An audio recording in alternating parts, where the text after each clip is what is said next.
Bom dia, sou Alex do canal Assimetria, formado em Economia e Direito e mestre em Política Social. O intuito do canal Assimetria é mostrar o outro lado da informação. Dito isso, passamos ao primeiro tema, que é um tema muito debatido a nível nacional, que é a taxa Selic, que o governo e a equipe econômica do governo considera elevadíssima. E, de outro lado, tem o presidente do Banco Central, bem como o próprio Copom, Comitê de Política Monetária, que justifica a meta para a Selic de 3,75 atualmente como uma decisão técnica. E isso nós vamos discutir. No debate, o presidente do Banco Central, nas últimas manifestações e apresentações, tanto no Senado e na Câmara dos Deputados, ele diz que a manutenção da Selic a esse patamar é para segurar a inflação. E ele indica nessas apresentações que é uma inflação de demanda. Porém, em alguns trechos da apresentação, ele também faz uma referência à inflação de oferta, que é uma inflação de custo. Diante disso, primeiramente, nós vamos fazer uma breve apresentação do que é a inflação de oferta e do que é a inflação de demanda. E o que a taxa Selic, a taxa de juros, influencia nesses dois tipos de inflação. Posteriormente, nós vamos analisar os mesmos dados que o Copom analisou. Então vamos ao primeiro tipo de inflação, a inflação de demanda. Inflação de demanda é quando há mais consumo do que a oferta de produtos de bens e serviços. Então, é a velha lei da oferta e da procura. Quando você tem muita procura e pouca oferta, os preços tendem a aumentar. E a outra inflação é a inflação de oferta, ou melhor explicando, é uma inflação de custo, pois é uma elevação de preço que ocorre no aumento dos insumos utilizados na produção. Insumos esses que são energia, combustível, aí petróleo, o preço das commodities, os preços das matérias-primas, a taxa de juros também influencia. Quanto maior a taxa de juros, ela tende a elevar uma inflação de custo, que vai aumentar o custo da produção. A taxa de juros, quanto mais alta, mais vai pressionar esse tipo de inflação. Ao contrário da inflação de demanda. Na inflação de demanda, a taxa de juros alta, ela faz reduzir o consumo. Então, ela tende a reduzir a inflação do tipo de demanda. Então, dito isso, vamos compreender como estão os componentes de inflação do Brasil e saber se está mais pendente para custo, está mais pendente para demanda e alguns indicadores do próprio Banco Central em relação à inflação no geral. Bom, para a gente entender inicialmente o que está pesando mais, se é uma inflação de oferta ou se é uma inflação de demanda no índice de inflação, eu vou utilizar aqui os dados apresentados numa fala do próprio Roberto Campos, presidente do Banco Central, numa apresentação que ele fez na Câmara dos Deputados. Resumindo a fala dele, ele colocou que a inflação estava elevada por três situações naquele período, que era elevação da tarifa de energia, o petróleo, com a guerra da Ucrânia, que houve um aumento do petróleo, então influenciou no preço dos combustíveis, e um aumento na alimentação. Então, diante desses três itens aí que foram os principais, é claro que há outros que também entram no peso da inflação, mas vamos nos concentrar nesses três aí. Em relação à tarifa de energia, vamos analisar se ela é uma inflação de custo ou inflação de demanda. Lembrando que custo aumenta o custo na produção. E demanda é quando tem um consumo muito alto, maior que a oferta produzida. Então, energia, por óbvio, ela afeta os custos da produção. Então, é uma inflação de custo. Ela não tem como influência no consumo. Ela, aliás, tem influência no consumo porque ela vai reduzir o consumo. Porque vai reduzir a renda do trabalhador, então ele vai ter menos para consumir outros produtos. Já no petróleo, no combustível, também podemos dizer que ela é uma inflação de custo. Uma inflação de oferta, porque vai influenciar nos custos da produção. Já a terceira, a alimentação, essa sim.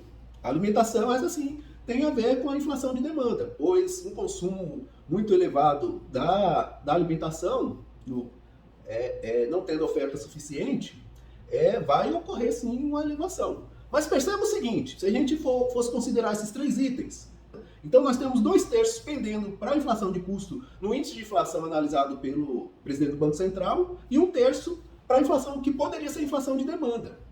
Então, uma elevação de taxa de juro nesse contexto faria com que iria elevar a taxa de inflação. Porque, como eu disse, a taxa de juros ela faz elevar a inflação de custo. Então, vamos colocar aqui, um tanto quanto inócua, pois realmente ela reduziria o consumo, mas de outro norte ela iria aumentar os preços da produção. Temos aqui 2 gráficos que comprovam o que eu falei até agora. Os 2 gráficos, eles são, um é fonte IBGE, IPCA de 2019 a 2023, e a taxa Selic de 2019 a 2023 também, fonte Banco Central. Então veja o gráfico.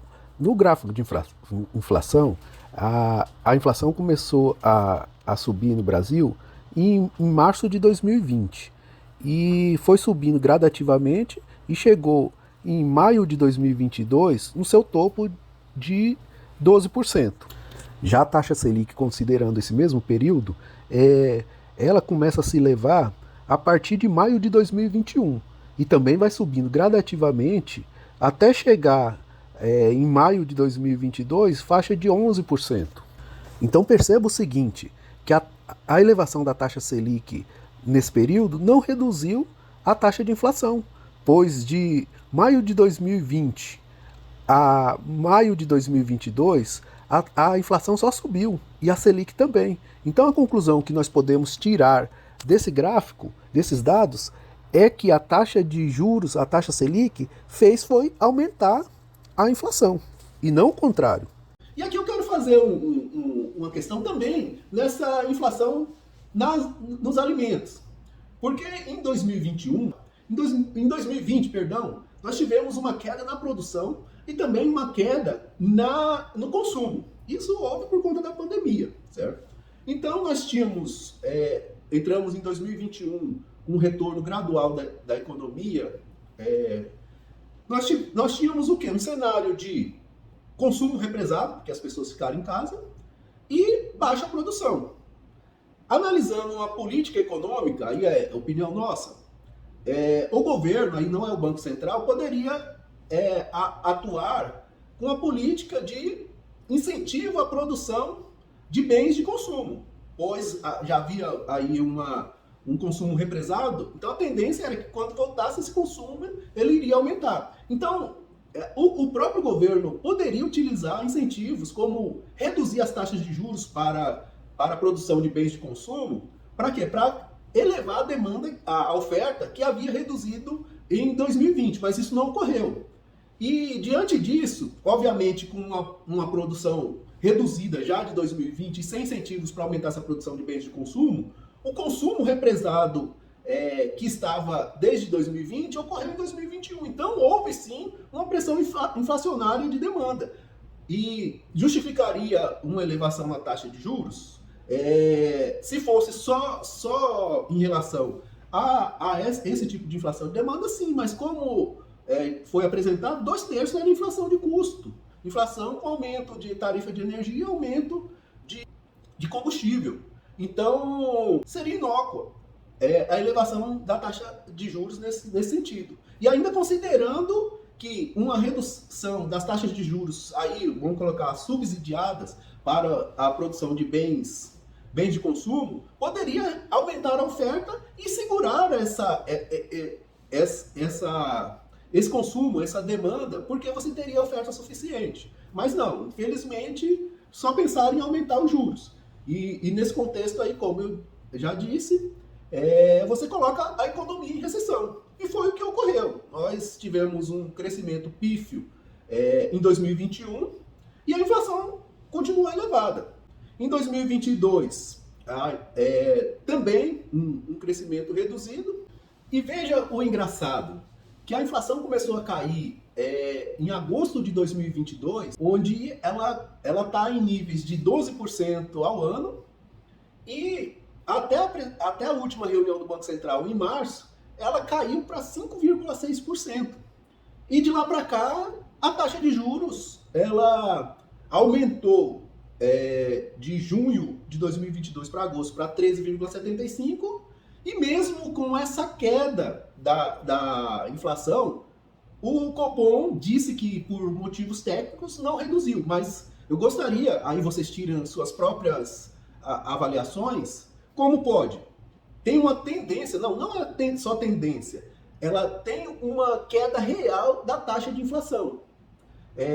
E não é um período de um mês, dois, é praticamente um ano de queda de inflação.